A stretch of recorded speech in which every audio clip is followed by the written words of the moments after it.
Alhamdulillah, ahmaduhu wa nasta'inuhu wa nastaghfiruh. Na'udzu billahi min sururi anfusina wa min sayyiati a'malina. May yahdihillahu fala mudilla lahu wa may yudlil fala hadiya lahu. Asyhadu an la ilaha illallah wahdahu la syarika lahu. Wa asyhadu anna sayyidina wa nabiyyana Muhammadan 'abduhu wa rasuluhu la nabiyya ba'da. Allahumma salli ala Sayyidina Muhammad wa ala ali Sayyidina Muhammad. Subhanaka la ilma lana illa ma 'allamtana innaka antal alimul hakim.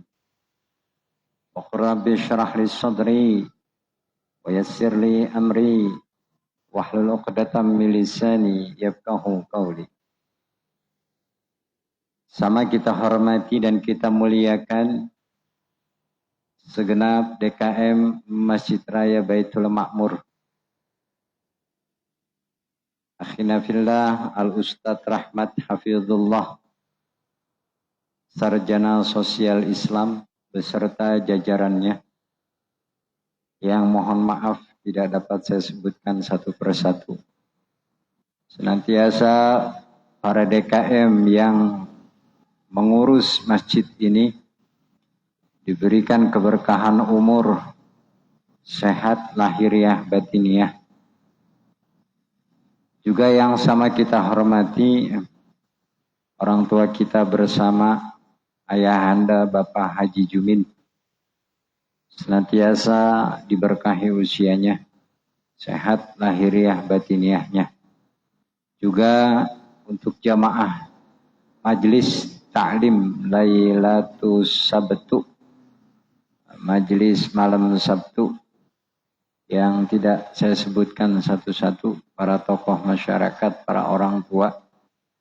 Semoga kita yang hadir pada malam hari ini selalu dalam berkah usia, sehat lahir batin, jembar hati, jembar rizki, berkah dunia akhirat, selamat dunia akhirat. Amin ya rabbal alamin. Alhamdulillah, malam hari ini kita masih biiznillah bertemu kembali dalam keadaan sehat walafiat. Sehingga malam hari ini kita dapat silaturahim di masjid yang mulia ini dalam rangka thalabul ilmi. Sama-sama kita muzakarah, sama-sama kita belajar, dan sama-sama kita diajar. Apa-apa yang kita pelajari, kita muzakarahkan senantiasa menjadi ilmu yang bermanfaat. Salawat serta salam tercurah kepada penghulu alam baginda Rasulullah SAW, pada keluarganya, para sahabat, dan kita semua yang hadir. Senantiasa selalu istiqomah mengikuti warisan baginda Rasul berupa ilmu dan akhlakul karimah. Hingga di yaumil akhir kelak kita berkumpul kembali dalam syafaatnya baginda Rasulullah SAW. Jemaah sekalian, seperti biasa sebelum kita mulai ta'lim kita, marilah kita bertawassul terlebih dahulu kepada baginda Rasul serta mu'alif hadzal kitab. Ya hadrati nabiyina Muhammadin sallallahu alaihi wasallam, azwajihi wa dhurriyyatihi, wa khususan ila muallif hadzal kitab lil imam al alim al alamah hujatul islam Abi Hamid Muhammad bin Muhammad al Ghazali at-Tusi qaddasallahu ruhuhu wa nuru. Al-Fatihah. A'udzu billahi minasyaitonir rajim. Bismillahirrahmanirrahim. Alhamdulillahirabbil alamin arrahmanir rahim. Iyyaka na'budu wa iyyaka nasta'in. Shiratal ladzina an'amta 'alaihim ghairil maghdubi 'alaihim waladdallin. Ya Rabbi bil Mustafa balligh maqasidana waghfir lana ma madha ya wasi'al karami ya Rabb.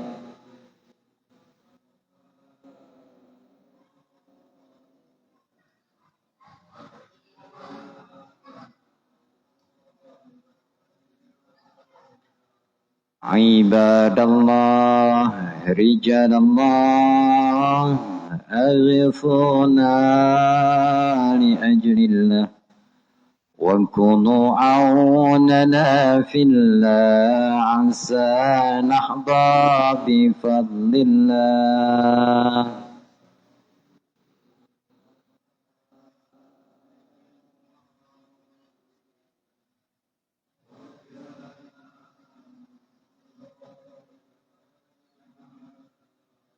سألناكم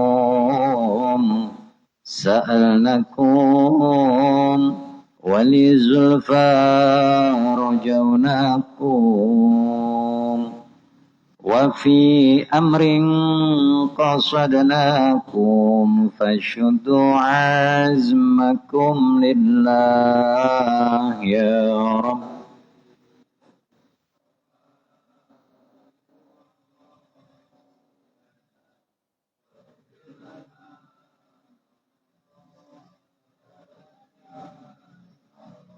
Allahumma salli wa sallim wa barik alaih.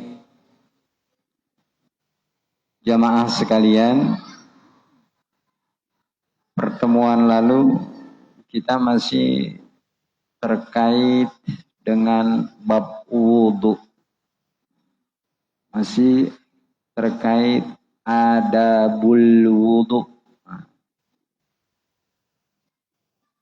Kalau di fikih itu menjelaskan syarat dan rukun wudu.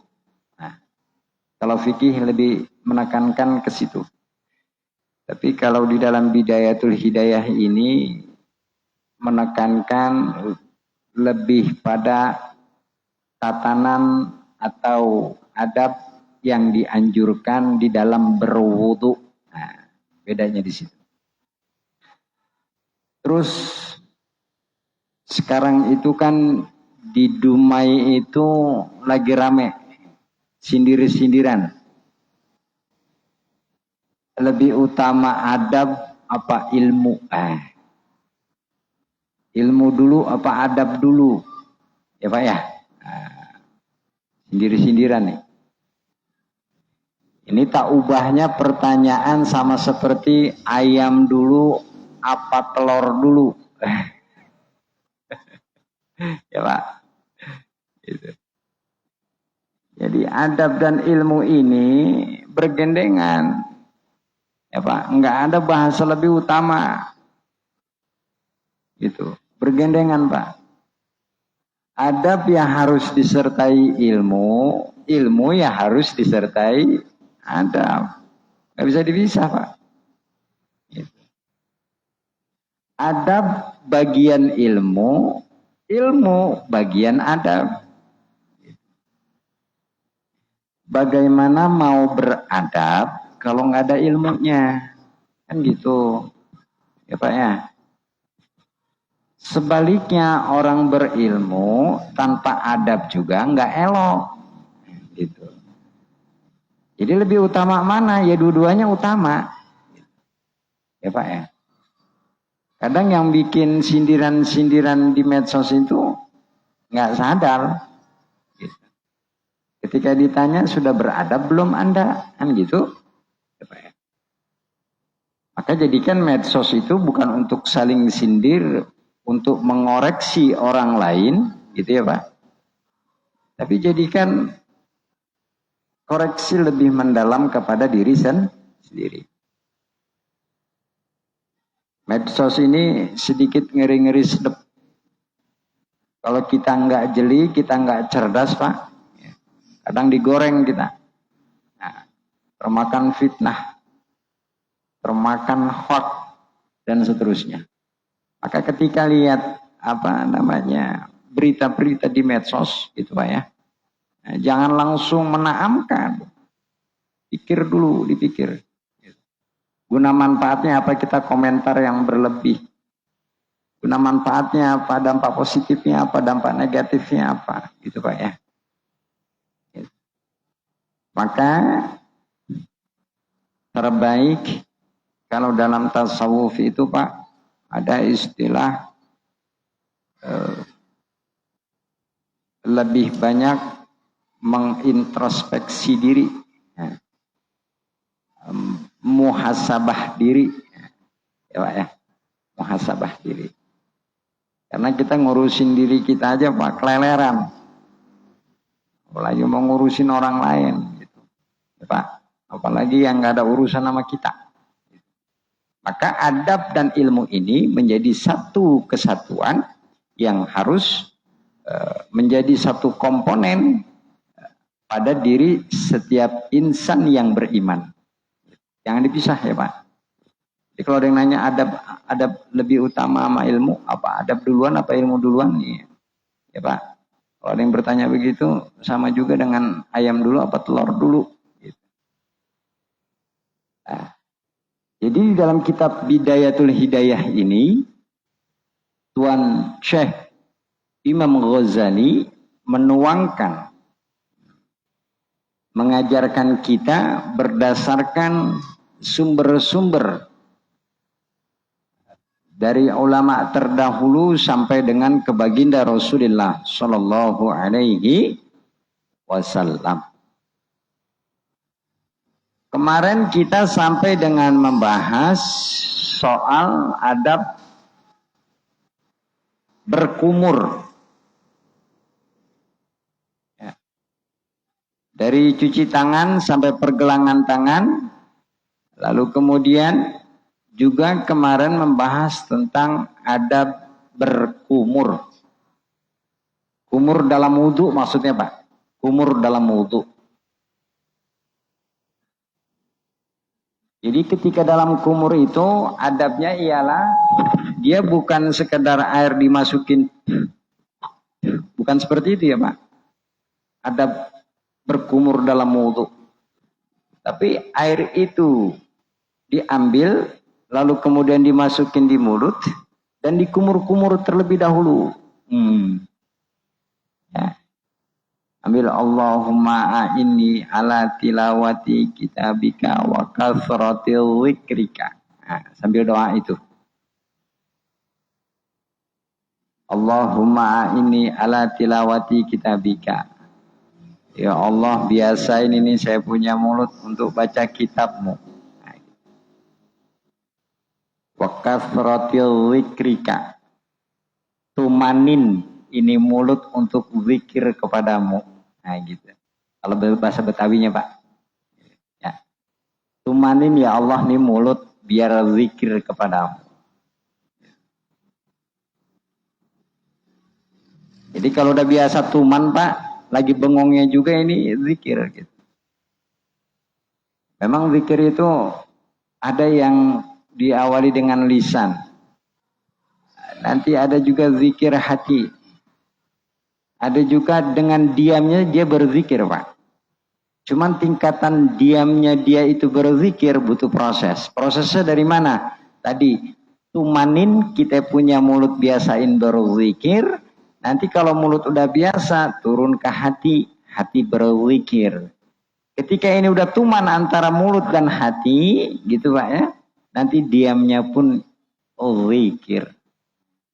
Pernah saya sampaikan bahwasannya zikir itu ada zikir qaul, ucapan, ada zikir fi'li, zikir perbuatan.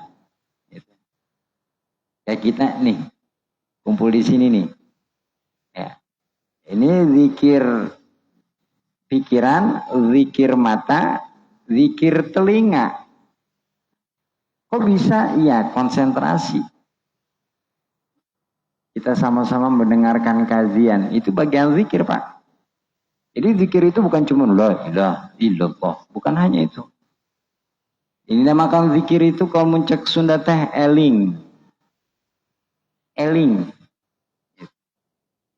Sampai nanti Pak. Ketika kita melakukan satu perbuatan. Perbuatan itu yang dilarang lalu kita hindari.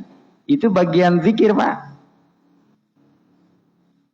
Eling, sadar, oh ini nggak boleh, kita menghindar, itu zikir, gitu, ya Pak.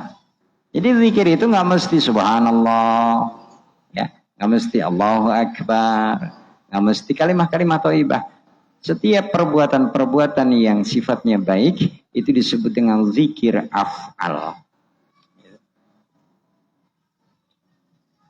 Jadi dengan berkumur, dan saya ulang, ketika di dalam mengambil air wudhu hendak dibasuhkan kepada anggota wudhu, itu airnya jangan boros-boros, ya Pak. Motor kerannya secukupnya, hatta segini aja sebetulnya cukup Pak untuk berwudhu, seaqua gini, gitu. Ya. Kadang-kadang wudhu kayak orang mandi, pala lebes, ya kan, basuh kaki, ya kan, sarung atas sampai pada lepek, ya, basuh kuping, baju sampai pada kelebes. Mandi apa wudhu? Nah, ini konsep ini tertuang juga di dalam Al-Quran, Pak. Allah itu tidak menyukai sesuatu yang berlebihan. Nah,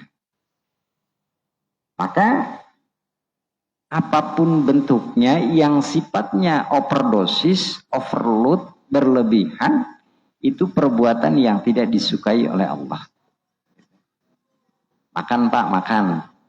Kalau emang rada perut emang udah cukup keisi, jangan digaris lagi baik, ya Pak. Mentang-mentang belum madang, gitu ya. Hidangannya mantep lagi, ya, itu. Udah tahu emang perut kenyang, oh, masih banyak sisa, sikat terus. Nah, itu bisa menjadi haram nanti Pak. Ketika yang dimakan itu berbalik keluar menjadi haram, gitu. Malah nggak sehat Pak. Ya, sesuatu yang berlebihan itu tidak sehat. Konteksnya adalah kalimah Quran ini, innallaha la yuhibbul musrifin. Allah tidak menyukai perbuatan-perbuatan yang berlebihan.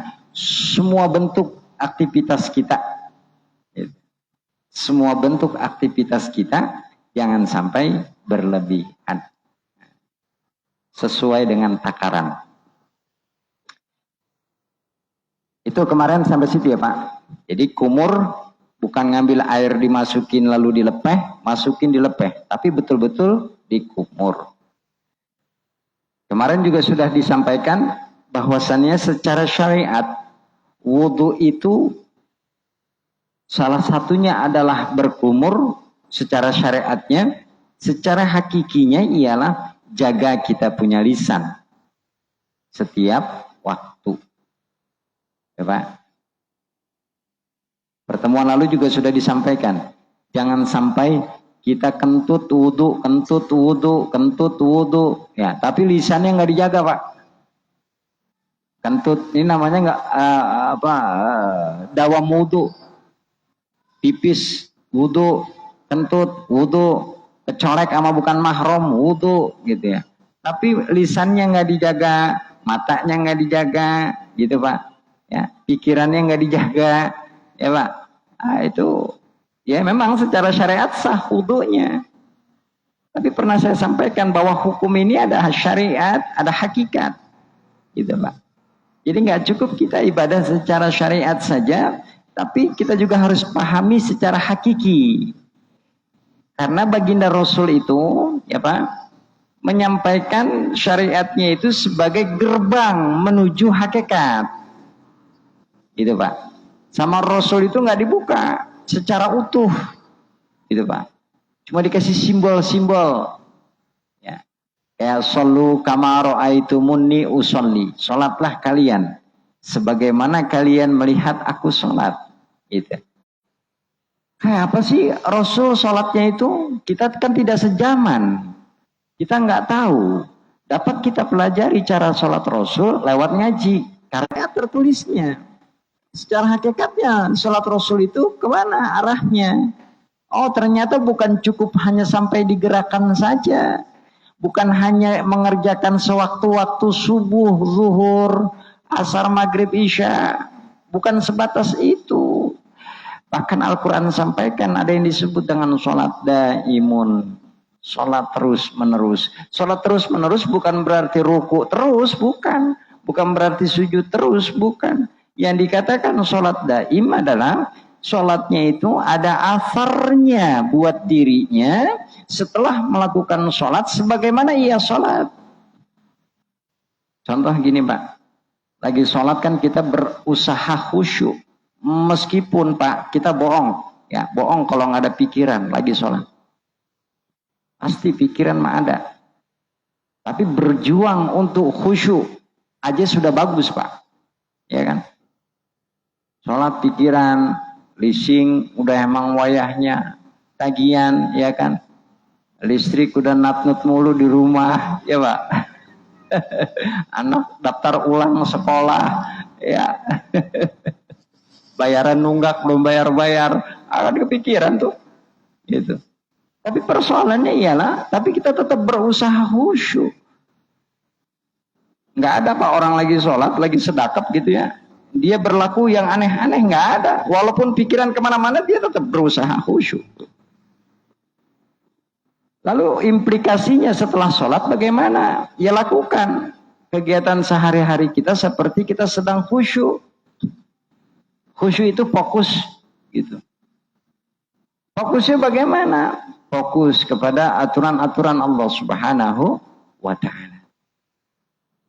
Ketika kita belajar ke situ, berarti kita belajar memaknai isi sholat.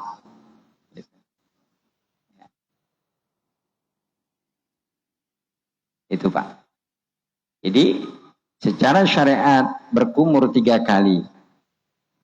Kenapa baginda Rasul mengisyarahkan setiap anggota wudhu dibasuh 3 kali, tangan 3 kali, sampai dengan kaki itu 3 kali, anjuran Pak. Barangkali yang kita ketahui sunnah Rasul membasuh anggota wudhu itu 3 kali. Dalam kitab fikih yang manapun, Bulughul Maram menerangkan begitu, Sapinah menerangkan begitu, kitab-kitab yang lain pun sama menerangkan begitu. Isi daripada membasuh anggota wudhu 3 kali. Secara syariat, secara hakikinya, gitu ya Pak. Bahwasannya ngingetin kita. Dengan 3 kali itu mengingatkan kita. Gitu.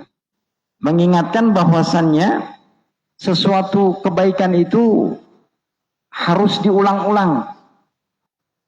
Kadang kalau cuma sekali Pak kita itu kalau cuma sekali perbuatan baik itu agak berat. Tapi kalau sudah dituman, dibiasain, itu akan menjadi ringan.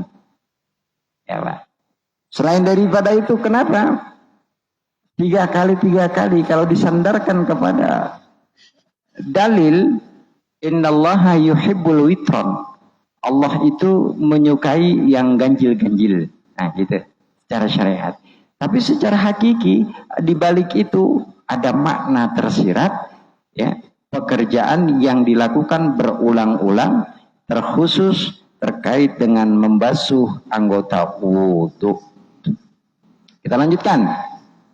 Semakhudh ghurfatul anfik. Wastinsyaqa bima. Wastinsyaqa biha salasan. Kemudian ambil lagi itu air li'anfika, ya, untuk hidungmu. Nah, maksudnya basuh hidung Pak. Hidung.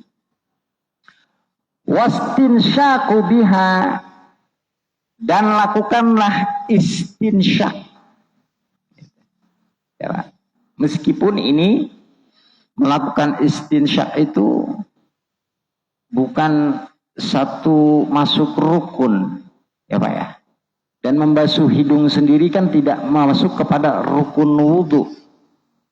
Tapi istinsyak di sini Pak, saya sudah testimoni. Bahkan saya tumanin istinsyak itu. Ternyata pengaruhnya Pak luar biasa. Terutama kalau kita lagi pilek, itu gasik hilangnya Pak. Satu. Yang kedua, lendir-lendir yang ada di sini nih, gitu ya, itu keluar. Yang ketiga, lendir-lendir yang ada di tenggorokan itu hilang. Memang awal-awal mah perih. Ketika istinsyak itu. Perih naik ke sini. Gitu. Tapi kalau dituman itu menjadi biasa, Pak. Perih itu awal-awal aja. Ketika dibiasain enak, Pak. Itu pengaruhnya luar biasa buat kesehatan. Gitu. Dulu juga saya awal-awal begitu. Ketika istinsyak perih. Gitu ya. Dicoba lagi, oh ternyata terbiasa. Datang pilek, istinsyak, cepat itu Pak. Maka pernah saya sampaikan Pak, ritual yang diajarkan baginda Rasul dari mulai istinja, kenapa disuruh jongkok, itu ada mana Pak? Ya, secara sisi kesehatan itu ada artinya. Sampai dengan wudhu, sampai dengan sholat, ya Pak ya. Artinya di situ mengandung kesehatan. Gitu.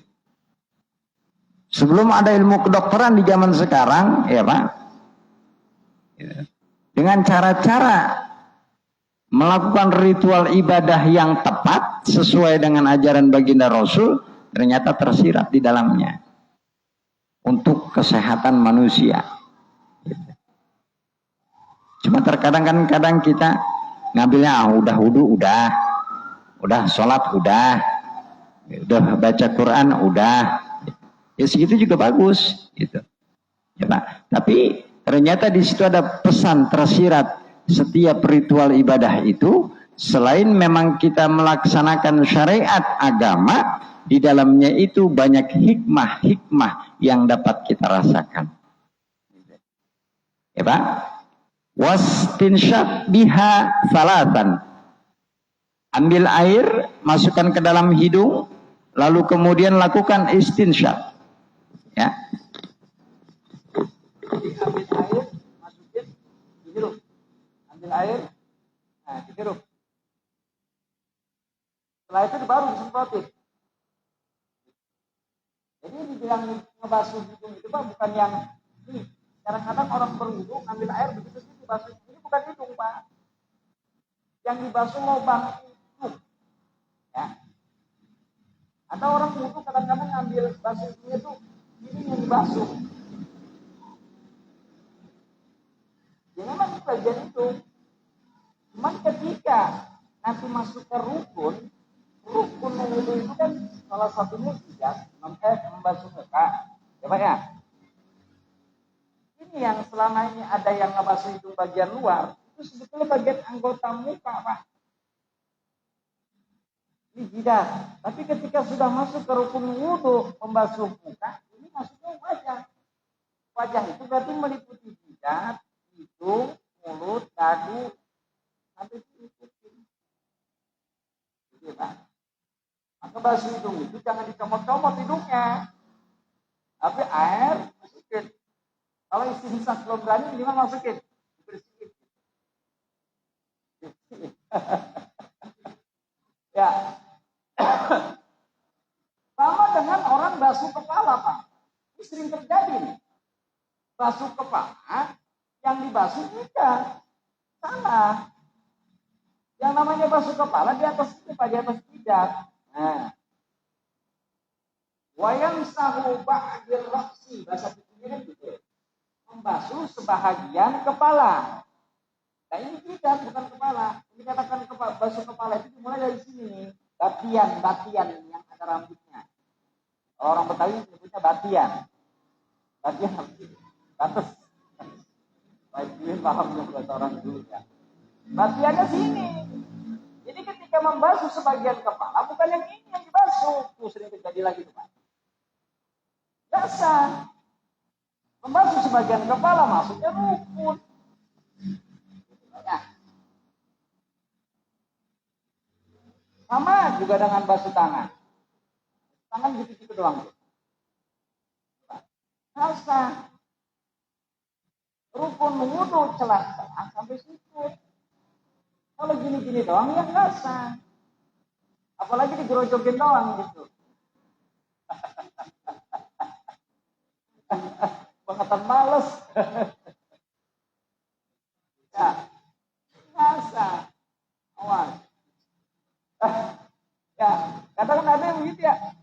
perhatiin dah. Kalau lagi wudu, kadang-kadang orang dari mana-mana mampir sholat, wudunya sembarangan gitu. Ya mungkin karena belum paham ya Pak, dimaklum. Gitu.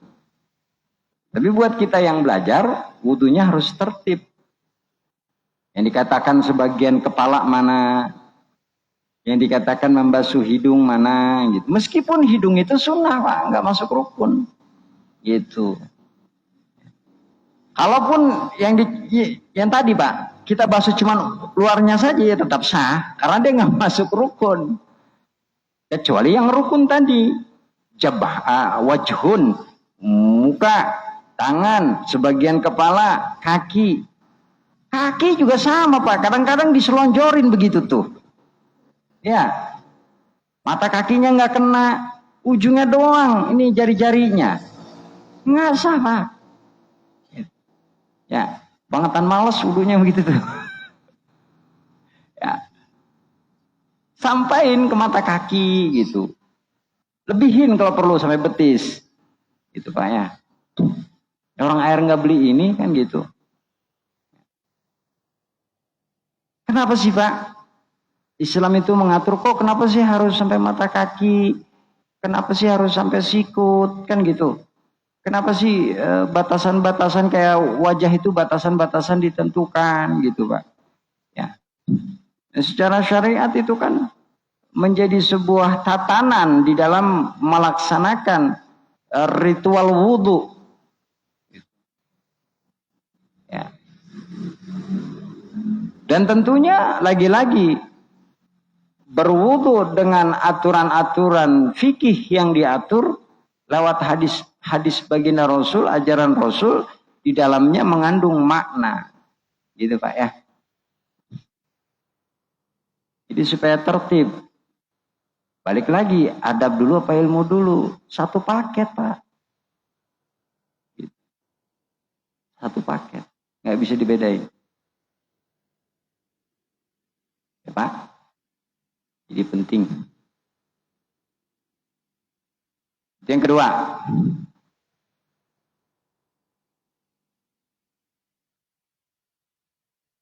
Wakul fil istinsyak, dan ucapkan doa ketika kita lagi istinsyak tuh. Tadi kan gitu tuh. Ya kan? Ucapin doa tuh. Allahumma arhini raihatal jannah wa anta anirodin. Allahumma inni a'udzubika min raihin nar wa su'un nar. Nah, gitu ya Pak ya. Ya Allah, berikanlah aku agar aku nanti bisa nyium baunya surga. Wa anta anirodin, dan engkau meridhai, dan engkau meridhai. Lalu kemudian di sini juga dijelaskan bahwasannya lanjutan doa itu Allahumma inni a'udzubika min raihin nar. Ya Allah, aku berlindung kepada engkau min raihin nar wa su'un nar, dari baunya neraka, wa su'un nar, dan dari jeleknya neraka. Jadi mohon kepada Allah agar penciuman ini penciuman yang kalau secara bahasa akhiratnya dapat mencium bau surga. Surga yang diridhai. Bahasa akhirat. Makna ini secara hakiki, gunakan penciuman kalian dengan penciuman yang baik selagi hidup di alam dunia. Ya Pak. Jangan pernah ngendus kejelekan orang lain. Jangan pernah ngendus sesuatu yang memang bukan hak kita. Gitu. Maka ada bahasa orang dulu gini Pak. Tong, makanya kalau punya pala, jangan digede-gedein. Gitu ya. Jangan dibesar-besarin. Punya jidat, jangan dilebar-lebarin. Punya mata, jangan selihat-lihatnya. Punya hidung, jangan secium-ciumnya. Punya telinga, jangan sedenger-dengernya. Punya mulut, jangan seucap-ucapnya. Punya perut, jangan seisi-isinya. Punya kaki, jangan sejalan-jalannya. Ini wasiat orang dulu, Pak. Itu bukan ayat Quran. Tapi kalau diresapi, Pak, ternyata itu di hukum agama ada semua. Gitu. Contoh, jangan besar-besarin punya kepala. Jangan besar kepala. Diisi kepala jaga. Jangan isinya suudo. Jangan isinya pikiran-pikiran negatif, provokator, dan seterusnya. Begitu juga punya jidat, Pak. Ya, jangan selebar-lebarnya sudut pandang kita. Itu, Pak ya. Sudut pandang yang dewasa, sudut pandang yang baik. Punya mata, jangan selihat-lihatnya. Jagain kita punya mata. Ya, Pak ya. Melihat yang baik-baik. Punya hidung, jangan secium-ciumnya. Punya mulut, jangan sekata-katanya. Kalau kata orang Betawi mah jangan cebres punya mulut. Kalau kata orang Betawi. Cebres apaan sih, Bapak Jumin? Cebres. Lemes. Ya, lemes. Lemes di sini ya Bapak nih. Ya, kadang-kadang kita punya mulut suka terlepas gitu ya. Berkata kasar. Nyakitin orang. Itu maksudnya tuh. Yang mulut jangan sekata-kata. Tadi jangan nuding, jangan fitnah, jangan menghina. Itu mulut. Ya. Punya telinga, jangan sedenger-dengernya. Itu. Kalau kagak penting mah abain. Itu ya. Dia kalau orang lagi ngomong gitu ya, apalagi ngomongin guru gitu ya Pak. Ngomongin guru. Kalau orang kagak penting udah jangan ditimpalin. Gitu. Ya. Kadang-kadang majelis taklim ini dengan banyaknya majelis taklim kadang-kadang jadi blok-blokan. Oh, di sana ustadznya hebat, di sini mah begini begitu. Jadi tanding-tandingan ngaji. Ya, nggak boleh begitu. Nah, ya, semua majelis taklim itu bagus. Selagi isinya ilmu, zikir gitu Pak ya.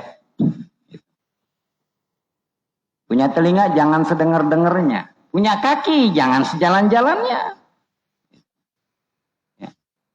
Orang mana kagak penting mah udah mendingan tidur wae di rumah bungkel enak, ya Pak. Itu. Jangan alasan gue mau silaturahim ke rumah si Anu. Gitu. Sampai sono mah bukan silaturahim, apa bae dikata, apa bae digibah, apa bae diomong. Itu bukan silaturahim namanya Pak. Gitu. Ya. Dari rumah mah izin sama bininya silaturahim. Neng gue mau silaturahim dulu neng ke rumah si Anu. Sampai tempat tujuan bukan silaturahim. Membahas sesuatu yang gak penting. Nah, itu ya Pak. Ini orang dulu ini, subhanallah Pak. Wasiat-wasiatnya itu, nasihat-nasihatnya itu, walaupun bukan berupa ayat Quran, ayat hadis gitu ya Pak. Tapi kalau kita renungin gitu, kita kebet-kebet Al-Quran, oh ini omongan orang tua kita nih. Oh ini omongan kita kebet hadis, oh ini nasihat orang tua kita nih. Gitu. Cuma mungkin orang tua kita itu dalam metode dakwahnya berbeda-beda. Gitu Pak ya. Berbeda-beda. Maka juga kita Pak ketika mendengarkan dakwah nggak kudu yang selalu berbau-bau Arab. Meskipun dia nyampe ke bahasa Indonesia dengan bahasa daerah. Kalau itu dimengerti oleh akal, diterima oleh hati, ambil. Gitu. Ya Pak ya. Meskipun itu bukan keluarnya ayat. Contoh tadi itu omongan orang dulu. Ya Pak. Ternyata dikebet dalam ayat ya benar juga. Gitu. Kalau bahasa hadisnya innallah la yanzuru ila jasamikum wa la ila aswarikum walakin yanzuru ila qulubikum. Allah tidak pernah melihat ketampanan, kegantengan kita, tapi tidak melihat juga daripada pakaian kita, tapi yang Allah lihat daripada kita punya hati. Gitu. Ya. Jadi pengertian dari doa ini ya Allah, gitu, agar saya bisa mencium daripada baunya surga, penuh dengan keridhaanmu, juga jauhkan aku dari mencium baunya neraka, wasu'un nar, dan daripada jeleknya neraka. Artinya tadi itu Pak, penciuman kita gitu Pak ya, gunakan yang baik-baik. Sebelum mencium bau surga yang beneran nanti di sana. Sebelum mencium bau neraka yang benar di sana, kenali barang-barangnya itu sekarang. Barang baunya surga kayak apa sih? Nah, nyium kebaikan. Barang baunya neraka apa sih? Nyium keburukan. Nah isinya gitu Pak. Ketika kita tuman mencium baunya surga, kita latih di alam dunia, kita biasakan di alam dunia, maka surga yang sebenarnya pun nanti akan tercium oleh kita. Gitu ya Pak. Lalu bagaimana ketika kita membasuh setiap daripada anggota wudhu tanpa doa, sah gak? Sah. Gitu ya. Sah. Ini sebagaimana saya sampaikan kemarin, kalau kita ingin sempurna wudhunya, setiap anggota wudhu kita baca doa.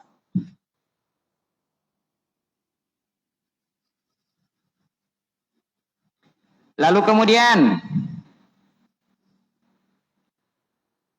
satu lagi, habis ini kita mudzakarah.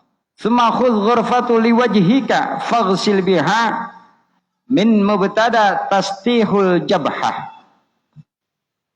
Setelah membasuh dari awali pergelangan tangan gitu Pak ya, sambil bismillah, setelah itu kumur ya. Setelah itu hidung, masukin bersihin hidung dan istinsyak ya. Lalu kemudian sekarang membasuh ya muka.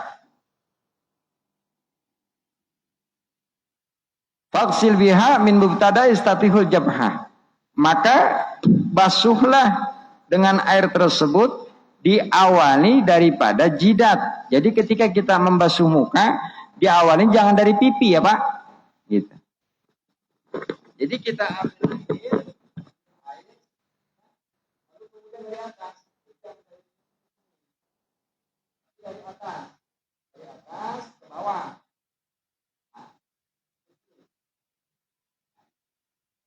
Kalau batasan pipinya sampai telinga atau pipi. Bagi yang punya jenggot, itu disela-sela. Kalau yang punya aman, dilangsurin aja. Kalau yang punya jenggot, sela-sela. Kalau bagian kagak jenggot.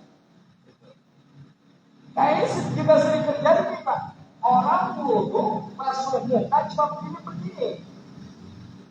Bisa terjadi juga. Wudhu masuk gitu. Nggak tahu ini Mas. Karena dibilang wajibun.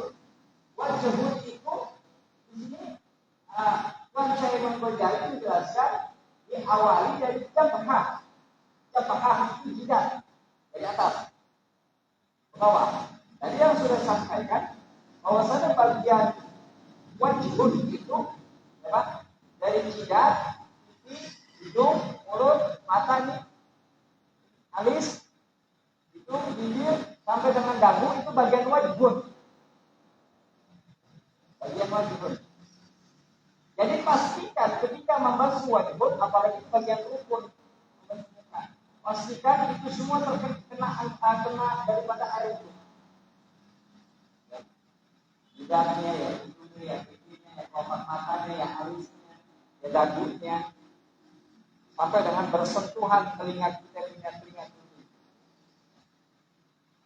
Jangan cuma ambil air terus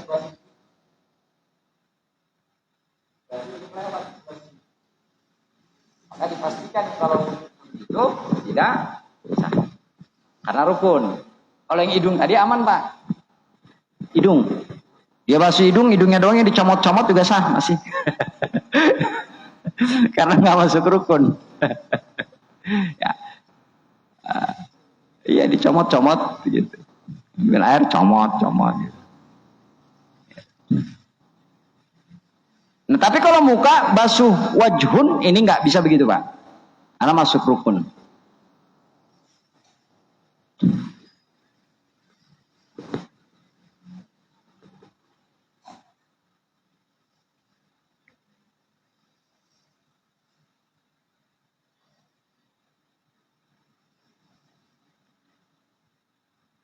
Ilal muntaha. Ilal muntaha. Maksudnya itu tadi ya Pak, batasan-batasannya itu. Yang tadi disampaikan.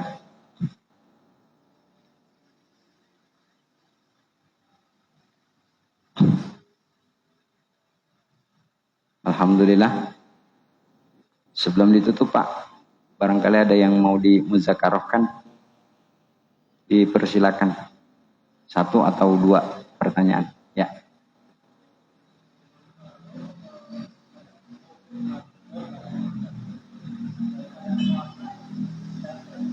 Ya. Untuk orang yang berpuasa, apakah boleh berkumur? Boleh. Yang nggak boleh itu berkumur niatnya buat biar adem, ngilangin aus. Ya. Misalnya gini, kita mau wudu kan nih, wudu lagi puasa, mau puasa Ramadan kan Senin Kemis kayak gitu. Wudu gitu, sholat. Niatnya kumur ini buat ngilangin misalkan aus, dahaga, itu yang batal Pak. Tapi kalau untuk menjalankan wudu sah. Niatnya untuk menjalankan wudu. Gitu. Terus dengan istinsyak misalkan, itu bagaimana? Tadi kalau niat wudu sah.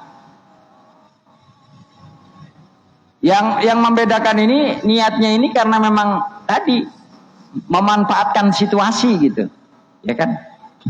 Mentang-mentang dawa wudu lagi puasa, gitu kan? Dia wudu lagi gitu.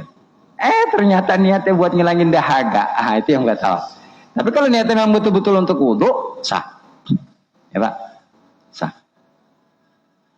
Jadi penentu kita melaksanakan ibadah itu Pak, ialah diiktikad, perniatan, gitu. Perniatan, gitu, Pak ya. Jadi selagi niatnya memang untuk menjalankan perintah Allah dan Rasulnya, sah-sah saja, ya Pak ya. Ada lagi, satu lagi? Tidak ada? Baik, kalau tidak ada kita tutup dengan kafaratul majlis. Subhanakallahumma wa bihamdika asyhadu an la ilaha illa anta nastaghfiruka wa natubu ilaik. Kurang lebihnya mohon maaf lahir batin. Wassalamualaikum warahmatullahi wabarakatuh.